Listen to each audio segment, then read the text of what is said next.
Hello everyone, welcome back to my channel. कैसे हैं आप सब? आई होप सब अच्छे होंगे, स्वस्थ होंगे। तो चलिए शुरू करते हैं आज का चैप्टर। आज का चैप्टर है रिप्रोडक्शन इन एनिमल्स। तो देखते हैं, इसे कंटिन्यू करते हैं। Do you recall the processes of digestion, circulation and respiration which you have studied in your previous classes? तो पहले की क्लासेस में, पिछली क्लासेस में आपने डाइजेशन की प्रोसेस को, सर्कुलेशन की प्रोसेस को और रेस्पिरेशन की प्रोसेस को पढ़ लिया है। इनके बारे में आप जान चुके हैं। डाइजेशन यानी पाचन, ठीक है। सर्कुलेशन यानी परिसंचरण, संचरण की जो क्रिया है। रेस्पिरेशन यानी श्वसन, ठीक है। तो इन सब की प्रोसेसेस के बारे में, इन सब की क्रियाओं के बारे में आप पहले की क्लासेस में पढ़ चुके हैं। This processes are essential for the survival of every individual, ठीक। तो क्या है कि ये जो सारी प्रक्रियाएं हैं, ये जो सारी प्रोसेसेस हैं, है ना, ये क्या है कि सरवाइव करने के लिए, है ना, हर एक के लिए, ठीक है, हर एक व्यक्ति विशेष के लिए, हर एक के लिए, जो भी जितने भी लिविंग ऑर्गेनिज्म होते हैं, ठीक है, तो उनके सरवाइव के लिए ये जरूरी होते हैं, ठीक है। अब देखते हैं, you have also learn about the processes of reproduction in plants. तो प्लांट्स के अंदर रिप्रोडक्शन की जो प्रोसेस होती है ना, प्रजनन की जो क्रिया होती है, उसके बारे में आप पहले से पढ़ चुके हैं। Reproduction is essential for the continuation of a species, ठीक है, प्रजातियों की बढ़ोतरी के लिए, है ना। स्पीसीज यानी जातियां, तो जातियों की बढ़ोतरी के लिए, है ना, जातियां लगातार बनी रहे, इसके लिए रिप्रोडक्शन क्या होता है, जरूरी होता है। जनन, प्रजनन जो है वो जरूरी होता है। रिप्रोडक्शन यानी कि प्रजनन। तो imagine what would have happened if organism had not reproduced. तो क्या होगा, इमेजिन करिएगा कि क्या होगा अगर जो ऑर्गेनिज्म है ना, उनके अंदर अगर रिप्रोडक्शन नहीं हो, है ना, अगर वो रिप्रोड्यूस्ड नहीं करे, प्रजनन क्रिया नहीं करे, तो क्या होगा। You will realize that reproduction is very important as it ensures the continuation of similar kinds of individuals generation after generation। तो आपने देखा होगा कि क्या होता है कि रिप्रोडक्शन जो है वो बहुत ही इंपॉर्टेंट होता है। क्यों? क्योंकि जो ये होती है काइंड्स ऑफ इंडिविजुअल, है ना, जो व्यक्ति विशेष होते हैं और जो अलग अलग जो जातियां होती हैं, है ना, अलग अलग तरह की काइंड्स ऑफ इंडिविजुअल, अलग अलग तरह की जो जातियां होती है, जो है ना, जो और जो व्यक्ति होते हैं, ठीक है, मनुष्य जो होते हैं, तो उनमें क्या होता है कि ये उनको बनाए रखने के लिए, है ना, उनकी जनरेशन पीढ़ी दर पीढ़ी, उनकी जो जनरेशन है पीढ़ी दर पीढ़ी, मतलब बनाए रखने के लिए क्या किया जाता है कि रिप्रोडक्शन क्या है, जरूरी होता है ना, कंटिन्यूटी को बनाने के लिए जरूरी होता है। तो इसे दोबारा देख लीजिए कि you will realise that reproduction is very important as it ensure the continuation of similar kinds of individuals generation after generation. की एक जैसे, सिमिलर काइंड्स ऑफ इंडिविजुअल्स मतलब कि सेम, ठीक है ना, सिमिलर, एक जैसे प्रकार की जातियां बनाने के लिए, है ना, जो पीढ़ी दर पीढ़ी मतलब एक जैसी, एक ही तरह की, सिमिलर यानी कि एक जैसी दिखने वाली, एक तरह की, है ना, जो अलग अलग प्रकार की जो जातियां हैं, है ना, काइंड्स ऑफ इंडिविजुअल हैं, है ना, उनको पीढ़ी दर पीढ़ी बनाने के लिए क्या होता है, रिप्रोडक्शन क्या है, बहुत ही जरूरी होता है, बहुत ही महत्वपूर्ण होता है। रिप्रोडक्शन होगा तभी क्या होगा कि जो जातियां होती हैं, है ना, जो जातियां होती हैं उनमें क्या होगा कि पीढ़ी दर पीढ़ी उनमें क्या होगी, कंटिन्यूटी रहेगी, है ना, और उनमें क्या होंगे कि सिमिलर काइंड्स भी होंगे, एक जैसी भी उनमें होंगी, ठीक है, एक जैसी भी उनमें जातियां होंगी।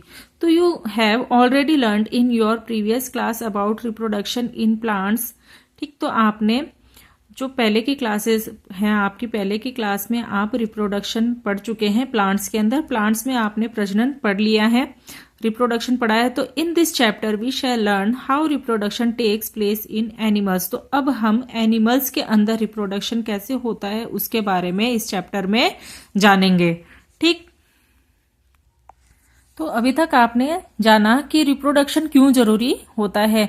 कोई भी इंडिविजुअल है ना, चाहे वो ह्यूमन बींग्स में हो, चाहे एनिमल्स में हो, ठीक है, या कोई लिविंग ऑर्गेनिज्म हो, है ना, तो उसमें क्या होता है, उसी की ही जैसी, है ना, उसी की ही जैसी और प्रजातियां बने, उसी की ही जैसी और उसके जैसी दिखने वाली, है ना, क्या बने, जातियां बने।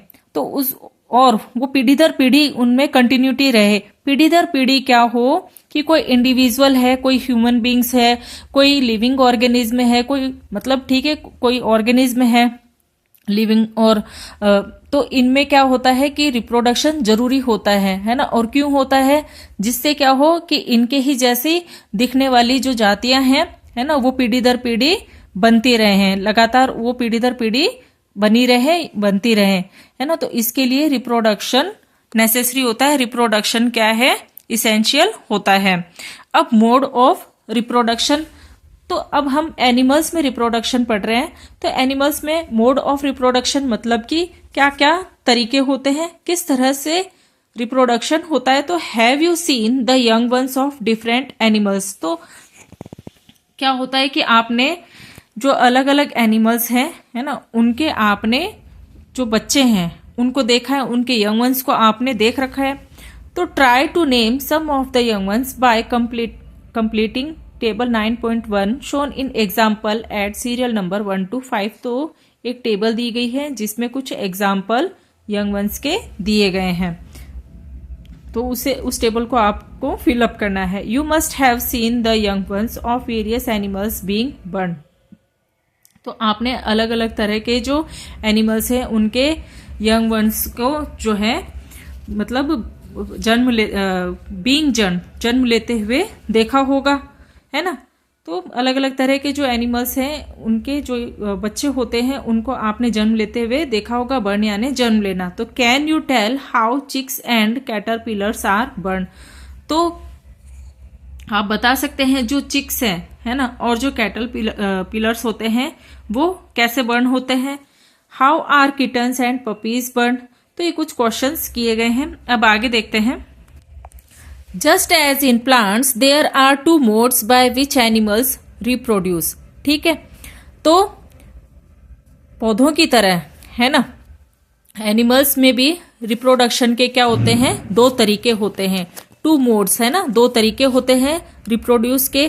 तो कौन से हैं, these are sexual reproduction and asexual reproduction. तो ये 2 कौन कौन से हैं, एक तो लैंगिक प्रजनन, ठीक है, और एक अलैंगिक प्रजनन, लैंगिक जनन या अलैंगिक जनन, ठीक है, ये 2 होते हैं। पौधों के जैसे ही एनिमल्स में 2 मोड होते हैं रिप्रोडक्शन के। तो जिसमें सबसे पहले है सेक्सुअल रिप्रोडक्शन। तो try to recall reproduction in plants which you studied in class 7। तो क्लास 7 में आपने प्लांट्स के अंदर रिप्रोडक्शन को पढ़ लिया है, ठीक है, तो उसे रिकॉल कीजिएगा। You will remember that plants that reproduce sexually have male and female reproductive parts. तो आपको याद होगा कि प्लांट्स में क्या होता है कि सेक्सुअल रिप्रोडक्शन होता है। सेक्सुअल रिप्रोडक्शन होता है तो उसमें क्या होते हैं कि मेल रिप्रोडक्टिव पार्ट्स भी होते हैं और फीमेल रिप्रोडक्टिव पार्ट्स भी होते हैं। तो can you name there parts. तो क्या आप उसके जो पार्ट्स हैं उसके नेम आप बता सकते हैं। In animals also males and females have different reproductive part और ऑर्गन्स। ठीक, तो एनिमल्स में भी क्या होते हैं कि मेल्स रिप्रोडक्टिव पार्ट होते हैं और फीमेल्स में भी रिप्रोडक्टिव पार्ट होते हैं, ठीक है।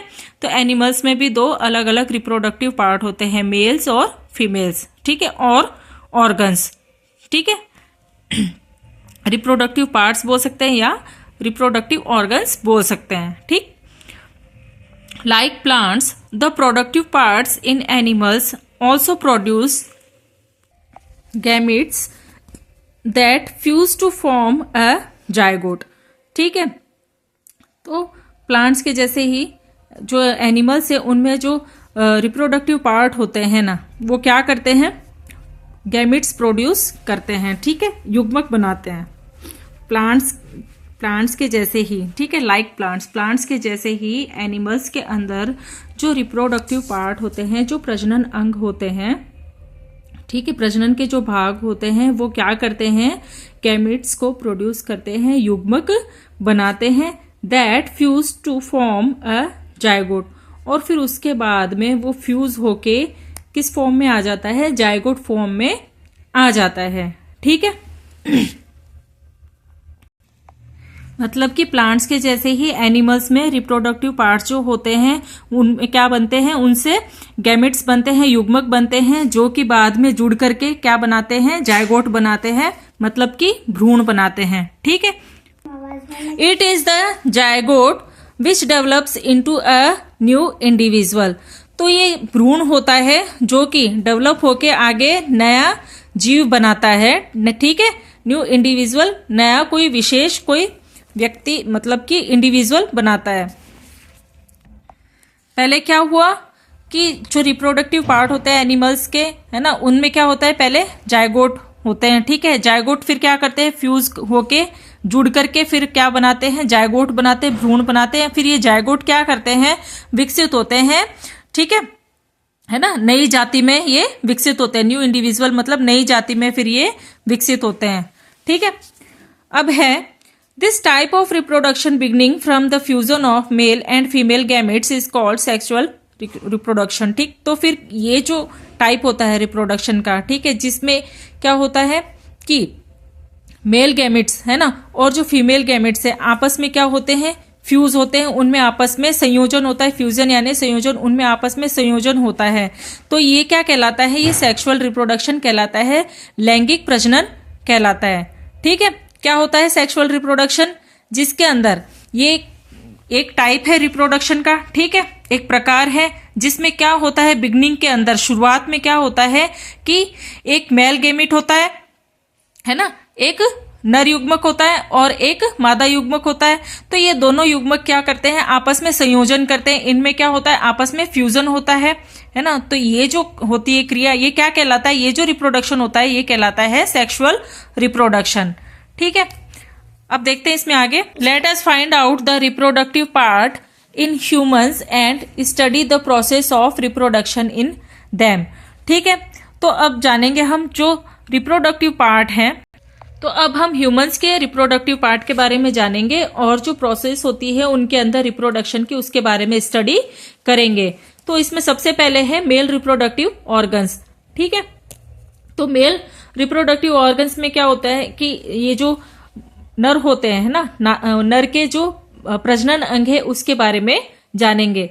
तो the male reproductive organs include a pair of testis, singular testis, ठीक, testis singular testis, two sperm ducts and a penis, ठीक है। तो जो मेल रिप्रोडक्टिव ऑर्गन होते हैं, ठीक है, जो नर प्रजनन अंग होते हैं उसमें क्या क्या होते हैं, उसमें एक जोड़ी तो टेस्टिस होते हैं और इसको सिंगुलर फॉर्म में टेस्टिस बोलते हैं, और दो उसमें स्पर्म डक्ट होते हैं, ठीक है। उसमें क्या होते हैं, दो स्पर्म डक्ट होता है और एक पेनिस होता है, ठीक। The testis produce the male gametes called sperms, ठीक। तो जो टेस्टिस है वो क्या प्रोड्यूस करता है, मेल गैमेट्स, ठीक है। जो मेल रिप्रोडक्टिव ऑर्गन है उसके अंदर क्या होते हैं, टेस्टिस जो होते हैं वो क्या करते हैं, मेल गैमेट्स को प्रोड्यूस करते हैं, मतलब नर युग्मक को बनाते हैं, नर युग्म, तो ये वो क्या कहलाते हैं, वो स्पर्म्स कहलाते हैं, ठीक है। Million of sperms are produced by a testis, तो जो टेस्टिस है उसके द्वारा मिलियंस में स्पर्म बनाए जाते हैं, ठीक। तो फिगर दिया गया है 9.2 which shows the picture of a sperm, sperm की पिक्चर दिखाई गई है फिगर 9.2 में। तो चलिए देखते हैं इसे, ये है ह्यूमन स्पर्म, ठीक है, फिगर 9.2 का ह्यूमन स्पर्म है, जिसके अंदर ये इसका हेड होता है, ये मिडल होता है और ये टेल, इसके क्या होते हैं, 3 ही पार्ट इसके होते हैं। तो अब देखते हैं आगे, दो sperms are very small in size, each has a head, a middle piece and a tail, तो क्या होता है, स्पर्म क्या होते हैं, बहुत ही छोटे साइज के होते हैं और उसमें एक हेड होता है, ठीक है, एक उसका मिडल पार्ट होता है और एक उसकी टेल होती है, ठीक है। Does it appear to be a single cell, तो क्या ये एक सिंगल सेल की तरह दिखाई देती है? Indeed each sperm is a single cell with all the usual cell components, ठीक है। तो वास्तव में स्पर्म जो होता है वो क्या है, एक सिंगल सेल है, ठीक है, with all the usual cell components, ठीक है। और उसमें क्या होते हैं कि यूजुअल सेल कंपोनेंट्स होते हैं, उसमें जितने जरूरी हैं उतने उसके अंदर सेल के क्या है, कोशिका के उसके घटक होते हैं, ठीक है। स्पर्म क्या है, एक सिंगल सेल है, ठीक। तो रियल में क्या है, ये स्पर्म जो होते हैं ये सिंगल सेल होते हैं, है ना। वास्तव में ये क्या है, एक एकल कोशिका है, ठीक है। और इस स्पर्म मतलब शुक्राणु, तो शुक्राणु क्या है, वास्तव में एक एकल कोशिका है जिसके अंदर क्या होते हैं कि जरूरी उसमें सेल कंपोनेंट्स होते हैं, कोशिका के जरूरी घटक होते हैं उसमें, ठीक है। अब आगे देखते हैं, ठीक है, या हम कह सकते हैं उसमें जरूरी कोशिका के अंग होते हैं। अब आगे देखते हैं, ये फिगर है, ठीक है, mail reproductive organs in humans, ठीक है। तो mail reproductive organs human being में ये देखिए, ये है स्पर्म डक्ट, ठीक, ये है पेनिस और ये है टेस्टिस, ठीक। अब है फीमेल रिप्रोडक्टिव ऑर्गन्स। अब फीमेल रिप्रोडक्टिव ऑर्गन्स मादा प्रजनन अंग देखते हैं। The female reproductive organs are a pair of ovaries, oviduct, fallopian tubes and the uterus. तो फीमेल रिप्रोडक्टिव ऑर्गन्स में क्या क्या होते हैं, एक जोड़ी उसमें ओवरीज होती है, ओविडक्ट मतलब जो फैलोपियन ट्यूब्स होती हैं, ठीक है, फैलोपियन ट्यूब्स होती हैं, और क्या होता है, यूट्रस होता है, ठीक है। यूट्रस मतलब गर्भाशय, ठीक। ओवरीज मतलब अंडाशय। The ovary produces female gametes called ओवा, ठीक है। तो जो ओवरीज होती हैं, है ना, उनमें क्या बनते हैं, फीमेल गैमेट्स बनते हैं, ठीक है। मादा युग्मक बनते हैं जो कि क्या कहलाते हैं, ओवा कहलाते हैं, एग्स होते हैं, ठीक है। In human beings a single matured egg is released into the oviduct by one of the ovaries every month, ठीक है। ह्यूमन बींग्स के अंदर क्या होता है कि एक सिंगल मैच्योरेटेड एग जो होता है, एक एकल परिपक्व जो अंडा होता है, ठीक है, एग होता है, वो ओविडक्ट से रिलीज कर दिया जाता है, ठीक है, by one of the ovaries every month, ठीक है। ओवरीज के अंदर क्या कर दिया जाता है, ओविडक्ट, ठीक है, ओविडक्ट में क्या कर दिया जाता है, रिलीज कर दिया जाता है। और कहां से रिलीज होता है वो रिलीज होता है हर महीने ओवरीज से, ठीक है। हर महीने ओवरीज से क्या होते हैं कि मैच्योरेटेड एग जो होते हैं वो ओविडक्ट में रिलीज होते हैं, ठीक है, single maturated egg. Uterus is the part where development of the baby takes place, ठीक है। तो यूट्रस जो होता है, गर्भाशय जो होता है, उसमें जो बेबी होते हैं वो विकसित होते हैं, ठीक है। वो एक ऐसा पार्ट होता है जिसमें बेबी का डेवलपमेंट होता है। Like the sperm and egg is also a single cell, तो स्पर्म की तरह ही जो एग होती है ना, जो फीमेल गैमेट्स के जो ओवा होता है, जो एग होता है, वो भी क्या है, एक सिंगल सेल होता है, ठीक है। अब नेक्स्ट इसमें आगे है फर्टिलाइजेशन, ठीक है। तो इस चैप्टर को अभी के लिए यहीं रोकते हैं। इससे रिलेटेड कोई क्वेश्चन हो तो आप कमेंट सेक्शन में जरूर पूछिएगा। इसके बचे हुए पार्ट को हम नेक्स्ट वीडियो में कंटिन्यू करेंगे। अगर मेरी वीडियो आपको अच्छी लगे तो लाइक कीजिएगा, ज्यादा से ज्यादा शेयर कीजिएगा, चैनल पर नए हो तो सब्सक्राइब जरूर कीजिएगा। मिलते हैं नेक्स्ट वीडियो में इस चैप्टर को कंटिन्यू करते हुए। Okay, thank you, bye.